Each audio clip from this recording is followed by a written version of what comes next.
Okay, now looking at right and left hand techniques, we are going to be looking at what we are going to be doing with our right hand and our left hand on the bass.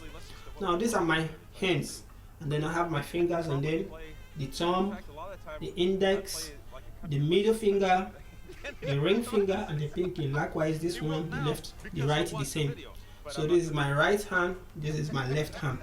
The left hand is used for the support on the frets, that's the back of the frets, which is the neck, and then the other four fingers here are used for tapping each of the frets, the strings on the frets.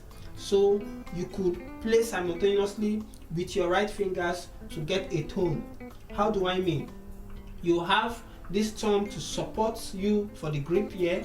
You use the left hand to grip the bass at the neck, which is this area I'm holding now, and then you use your four fingers here, which is your index, middle, your ring, and your pinky, to tap each of the strings on the fret.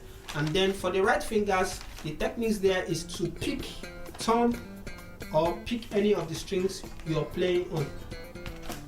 Now let me show us an example.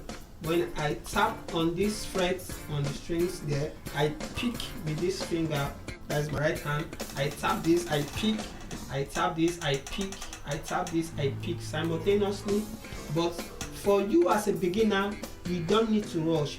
It's an exercise that we'll be handling in our next class for you to understand that it's a gradual process and you have to follow the pace. You start, tap and pick. So this is just what it does. There are a lot of techniques, but we are not going to go into that just because for this class is for beginners and intermediate. So we will skip the techniques and then we'll see how we are going to be dealing with just the picking and the plucking of the bass. That's the techniques we are going to be running in. So don't forget, for your left hand, you grip the bass by the neck, and then you use the other four fingers to be tapping on the strings. While for the right hand techniques, you pick or you strum, or whichever way for you to get your tone and your sound pronounced. So those are the techniques we are going to be using to approach the bass. And then in our advanced classes, we are now going to be dealing on different techniques to approach the bass.